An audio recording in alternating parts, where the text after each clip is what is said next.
The following is an exclusive presentation of the Carolina Panthers and the National Football League. This week on the Panthers Huddle, Coach Dave Canales is here to reflect on what went wrong against the Cowboys and looks ahead to our final home game of the season with the Arizona Cardinals. Plus, step inside TD's film room as the Panthers Legend draws up a plan to slow Kyler Murray.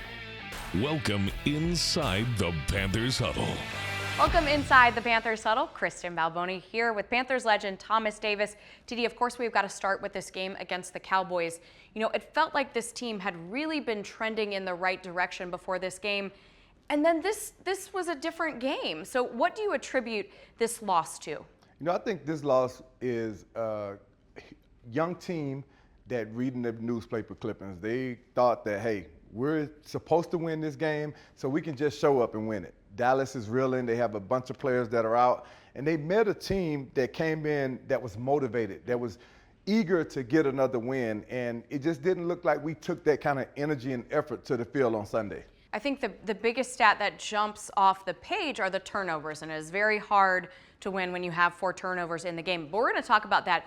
But you made such a good point, is that the big storyline, or the storyline that no one's talking about, is the battle in the trenches. Yes, we lost that battle for the first time in a long time. You know, our offensive line, I feel like this was probably the worst game that we put together collectively as an offensive line. And the defensive line, when you watch Rico Dowdle running the football, it seems like he was getting 5 yards a carry. And I'm like, guys, what's going on? Like, we got to stop the bleeding. We got to do something to stop that from happening. It just never really happened. It never really became a thing where we consistently stopped them at or behind the line of scrimmage. So once you see that happening, that's when you know that you're just not having a good day in the line, at the line of scrimmage. And it resulted in them having 151 yards more than we did rushing the football, and that's never a good sign. So they gave up 6 sacks. They had 5 false starts. How does that happen, and how can they get right for the next game? You know, it just, to me, it says that there's a lack of focus there. Because if you look at the Dallas defensive line compared to the Eagles defensive line that we just played last week, we played Dallas at home, we played Eagles at their home. There's no way we should have had that many false starts. There's no way we should have given up that many sacks, because we can anticipate the snap count because we're at home. It's quiet. Yeah. On the road, it's loud. The fans they're making so much noise, and it just didn't add up. It didn't make sense. So to me, that just says that there was a lack of focus there and a lack of attention to detail, and that's why we had such a bad day in the trenches. So getting back to a point that we talked about earlier, 4 turnovers in this game. Bryce Young accounted for all 4, but sometimes it didn't feel like it. I think we saw some athleticism from him. We saw, him, I think, take another step in certain areas, although, again, that number 4 is a tough number. So what did you see from him? I don't think that the turnovers are truly indicative of the way that Bryce Young played in this football game, because 2 of those turnovers were fumbles where as soon as he got the ball, the offensive line allowed guys to be in his presence way too soon, and then one of them was a tip pass that resulted in an interception. I know that's still an interception for the quarterback. And then the final interception was just Bryce trying to make a play when we were down big. And to me, those interceptions, I can live with those, and those turnovers, I can live with those. But Bryce understands and knows that sometimes protection breaks down, and you got to be able to squeeze that football when somebody's around you, and he'll get better at that this week. But at the end of the day, it starts up front. We got to do a much better job of protecting the quarterback and establishing a running game early in this game. All right, you talked about Bryce Young trying to make some big plays, trying to make something happen. We saw it happen with Jalen Coker. Several good plays, but of course the big one, that 83-yard pass for a touchdown. Tell me about what you see in this kid. I just see a kid that's eager. He's taking advantage of the opportunities that he's getting, not being given. He earned it. So when you look at Jalen Coker, every single time he touches the field, I'm expecting something big out of him now. And when you look at that 83-yard touchdown, he coming back off of a quad injury, and I'm just sitting there watching him sprint to the end zone and outrun people. I'm like, don't hurt your quad again, like just hoping that it didn't happen. But he sprinted all the way through, man. But that wasn't the biggest play from Jalen Coker in this game for me, KB. It was the 3rd down reception where he went up against 2 guys and was able to come away with that ball. And that just shows you this kid is eager, he's excited, and he's looking forward to every opportunity. As I keep saying, and I know the guys used to give me a hard time for saying opportunity a lot, because that matters to me. I love to see guys take advantage of their opportunities. Well, the Panthers defense certainly has an opportunity going forward to figure out how to stop the run, and right now we are going to hear from them on that topic. You want the time of possession. That's one big thing in the game.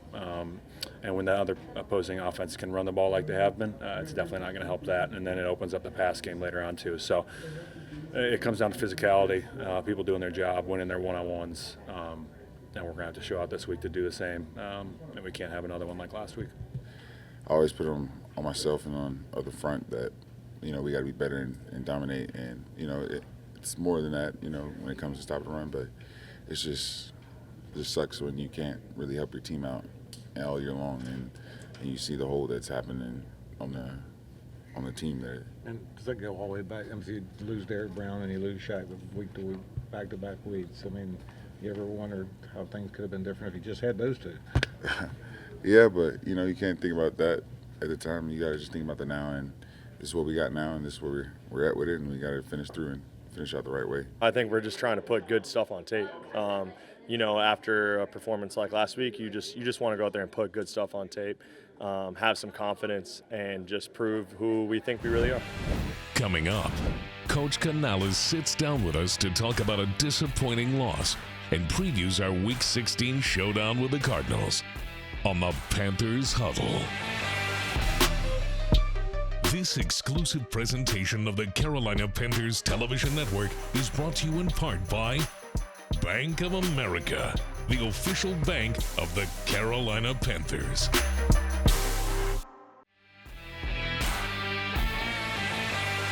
Welcome back to the Huddle. We are joined, as always, by Dave Canales. Coach, I want to start with that first drive in the Cowboys game. You go down the field, you eat up something like 7 minutes of clock. Looks really promising, but unfortunately it ends in a fumble.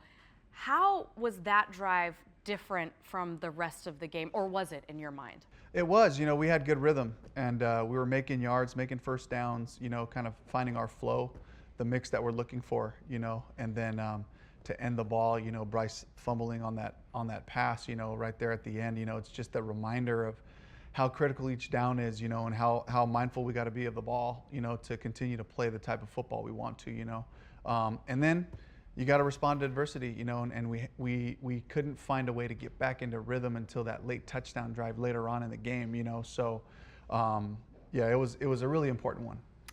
And what do you think attributed to that not being able to get back into rhythm? Yeah, honestly, the Cowboys showed up and they made it hard on us. They rushed us when we tried to pass it. Our run game was okay, but then they found some solutions and got a couple of negative runs out of us that put us into some bad spots. And then, I think in terms of just the number of drives we had, penalties, we put ourselves behind the sticks a couple of times. And then when you're in those 2nd and longs, known pass, when you're in 3rd and longs, you make it challenging on yourself as an offense. And so that was kind of the story of the day. Talk about taking care of the football, 4 turnovers in this game. They were attributed to Bryce, but we know that that's not just one person's responsibility, right? TD talked us through some of those missed assignments in the first segment. What was your assessment of him in this game? What I saw from Bryce was I saw a guy continue to fight. I think as we continued to play the game, even with the results that were happening with the turnovers and all that, he just had a good look about him, and he's continued to read his progressions. He continued to be courageous in the pocket, throw to number 1 in progression when he had time, and try to find some success later on in those drives, as we started to move the ball a little bit. And so I love the way he responded. He'll be the first one to tell you he's got to take care of the ball in those situations for sure. The last interception, he's being aggressive. I thought we had an opportunity there. He'd love to have that throwback, but at the same time, I just felt like his demeanor, his confidence, all those things didn't waver, because you gotta be able to face adversity and continue to do your job. Coach, you talked about the offensive line and some of the struggles that they have, but overall in the trenches, offense and defensive line, I feel like we just came up short as a football team. What do you attribute them being able to have that level of success and winning the trench battle against us? I know you talked about physicality, but is there anything else to that? I think you hit it right off the bat. It's a physical game. first and foremost. And then secondly, it's the mode. It's the mode that we were in. I point it all back to the turnovers, where they're able to play the style of football that we want to play. Yeah. And I'm sitting here, it's like, okay, well, we got to find another mode and try to compete and find a way to win. That's just how it goes sometimes, you know. But it all starts there. And once they were in a comfortable place and they can just kind of like lean on their runs, you know, and do those things, you know, because they had made enough noise in the first half, you know, and then coming out early in the second half, you know, with the point differential, it definitely put us in a mode that we didn't want to be in and that they were comfortable playing in. I want to ask you about certainly one of the bright spots in this game, Jalen Coker. You sat right here last week and you said how excited you were to get him back. You said, I think this is a direct quote, he's a big guy that is going to catch pretty much everything that we throw to him, and that's what we saw. There was that 83-yard touchdown. But I know TD is a fan of that big catch on third down. Can you talk us through just what makes him so special? First of all, great hands. So second of all, it's not too big for him, you know, and he's shown that over the course of the season, regardless of who we were playing, who he was matched up against. He was going to find an edge on the defender, and if you threw the ball to him, he's going to do everything he could to come up with it, you know, in creative ways, stretching out on the sideline in Denver, you know, on a really impractical play where he just lays out and kind of makes it, gets his feet in, you know, and then the big catches over the middle, you know, just the fearless way that he attacks it, balanced hands, and then he's just got a knack for separating and finding spaces and zones. Coach, Kyler Murray may or may not have gotten banged up in their last game, and he may or may not be available for this one. How does that change the game plan on how you attack the Arizona Cardinals with Kyler Murray versus without having him on the field? It's huge, right? Because of the factor that he has in the run and the pass game, being able to extend plays, take out big chunks of yards when he takes off and run, you know, so then you have to like, you got to deploy your defense a little bit more to like account for the quarterback, you know, as one of the potential threats, you know, so we have to have both things in mind when we're thinking about this game plan for when he's in there, or if he's not in there, then what does that mode look like? So it definitely is a challenge. And what do you think that would do from a we talked about trenches with James Conner running the football. How do you what is the game plan on us attacking him and stopping him from having the same kind of success that Rico Dotto was able to put up against us? Yeah, he's a downhill runner. He's physical, runs behind his pads. So for guys like that, for bigger backs, you know, you got to get them before they get going. You know, so we got to show up at the line of scrimmage, make sure we're getting hats on him early, right? Team tackling, owning your leverage, right? One guy on the inside, one guy on the outside, keeping the cup. Everybody else coming to cap off, you know, so that it heightens the awareness that way, whether Kyler's in or not. We know that they're going to run James Conner in that group because that's something that they've, you know, tried to do throughout the season. I'm going to talk to you about the defense. What can we expect from a Jonathan Gannon defense? What are they going to show you? They have a really versatile group in the secondary. So you got Buda Baker, you got Thompson, you got Williams, 21, and they're all interchangeable in that they can kind of play nickel and safety, all of them. They're all pretty good blitzers. So there's a lot of flexibility that they can do on any down, really. It's first, second, and especially on third down. They have a really diverse front. He certainly is not going to sit back and just play 4 down fronts and just kind of vanilla defense. You know, he's gonna use and deploy those safeties differently. He's going to use those fronts to try to confuse you and pressure, and that's where we got to be able to be balanced. We have to be able to find our run game so that they can have to bring somebody down and we can gather a little bit more information. Coach, just kind of elaborate a little bit more for us on Buda Baker. Like, what makes this kid special? What makes him the guy that they rely so much on defensively? First of all, it's his character. He's a leader. He plays with everything he has, every play. He's really intelligent. He's been in different schemes. I've seen him used a bunch of different ways. He's always talking and he's always available. And I think one of the things that makes him special is as a blitzer, he's really like a running back without the ball. He sees seams available and then he shoots gaps, whether it's versus the run or whether it's in a pass rush type of situation. He just knows how to play off his rushers and find a void, and he's a sure tackler, you know. So combine all those things and he's a really cool weapon and tool that I think Coach Gannon's doing a great job of utilizing that skill set. Finally, Coach, last home game of the season. It's hard to believe that. Can you tell me what it has meant to you to be out on this field as a first-time head coach? Absolutely. I think, my heart of hearts, it starts with the men in that locker room, the coaches that work so hard every day to try to put our guys in the best position possible. And from the beginning, it's about putting out a product of football that we can be proud of. And I'm proud of the progress. I'm proud of the steps we've made. And my high hope is that we can finish playing our style of football. Great effort, great enthusiasm, controlled enthusiasm between the whistles, great toughness, playing smart, and great finish. And above all, take care of that ball, because that's what's allowed us to play our best football this year. And I'm just hoping that we can show that to our fans again one more time at the house, play Panthers football one more time, bring that together, keep building on the weeks that we've been progressing, put this last week in the rearview mirror, and take those next steps to get back to Panthers football. Coach, thank you so much for the time as always. Thank you. Up next, Panthers legend Thomas Davis breaks down Kyler Murray and what makes him so dangerous in this week's film room on the Panthers Huddle.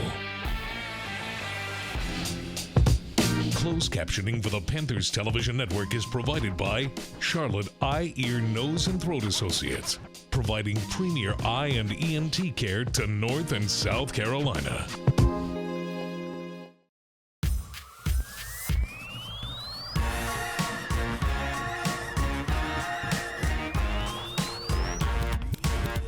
Okay, now it is time for one of my favorite segments of the week, TD's Film Room. I always learn something from this. And TD, as a defender, where are you focusing when it comes to the Cardinals? Listen, when you play the Arizona Cardinals, you have to know what Kyler Murray is at all time. He is the head of the snake. He's the one that makes them go. And we're going to show you exactly why I say that. If you look at this play right here, this is a true indicator of what Kyler Murray does and what he does well for this Arizona Cardinals football team. He pulls the football down and just takes off for about 15 yards on this play, KB, and he does this consistently. As you look at this play right here, they're in their rush lanes, and now they end up with three guys, three defenders on one side, one guy going around the edge. Look at this huge lane that Kyler Murray has right here. Just look at this. That's what our defense cannot allow to happen, KB, because now he's just going to pull the ball down, take off, and run for big gains. And he's not worried about anything. Look how calm he was on that particular play. And that Vikings defense is a very good defense, so he can find a way no matter who he's up against. Absolutely, and that's what he does. And he doesn't just look to pull the ball down and run all the time, KB. We have another play right here where Kyler Murray absolutely keeps his eyes downfield, and he's going to find that open receiver. Now, they have a wide open rush, a rusher that's running scot-free at Kyler Murray. He didn't just panic in that situation. We're going to show you from this angle right here. Kyler Murray, they do a great job. Bam, tell me, you're not thinking that this is going to be a sack with a free deep, not just a free defender. This is a DB running at Kyler Murray. So he's an athletic guy. Kyler Murray did not panic in this situation right there at all. He sat back. He kept his eyes downfield. And as you'll see, eyes upfield, guy in the back of the end zone, wide open. That's what we cannot allow to happen. Our guys have to do a great job of plastering to receivers. And that's when the play breaks down, when the quarterback starts running out of the pocket.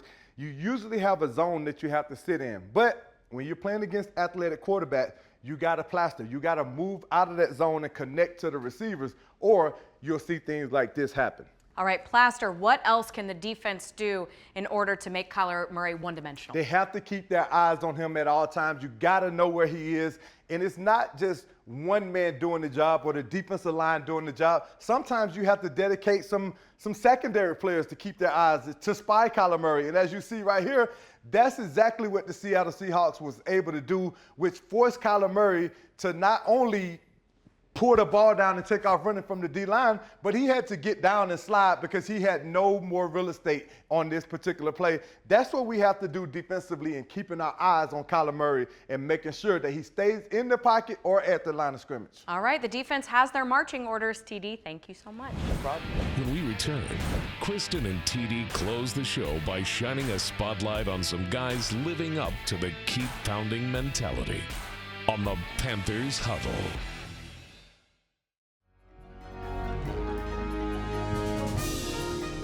Pro Bowl voting is open, but it ends on December 23rd. This weekend, votes count double, so make sure you scan the QR code on screen to go get your votes in. Okay, TD, I know that there are a lot of Panthers that we would like to see make it to the Pro Bowl, but who is one guy that you are really, really high on? Listen, Robert Hunt is a guy that I absolutely hope makes the Pro Bowl. He's come in, he's gotten a big contract this offseason. He's absolutely lived up to it. He has changed the face of our offensive line. He's brought meanness, toughness, aggressiveness. He's the guy that you have to absolutely get out and vote for. We have a ton of other guys that are very deserving, but Robert Hunt needs to be in the Pro Bowl. Big game Bobby. I agree with you. All right, TD, now it is time for Coke Spotlight. Who are you spotlighting this week? Listen, Mr. Reliable, Jalen Coker, he's a guy that has put up some big games, KB. Now I want to see how he responds to having a big game last week. This guy has been everything that you want him to be in a steal. We've stolen a football player, and he's proven week in and week out that he can be a phenomenal receiver in this league. I want to see how he does this week. I'm excited to see that. All right, my Coke Spotlight is this offensive line. We've talked about them throughout this show. I really want to see how they bounce back because last game, that was not them, TD. So I want to see what they are going to do, what kind of fire they're going to come with for this Cardinals game. Absolutely. That's going to do it for us this week. Thank you all so much for watching. Thanks to Coach Canales for stopping by. TD, we're going to see everybody next week, but until then, Keep pounding. You've been watching the Panthers Huddle, a copyrighted presentation of the Carolina Panthers and the NFL.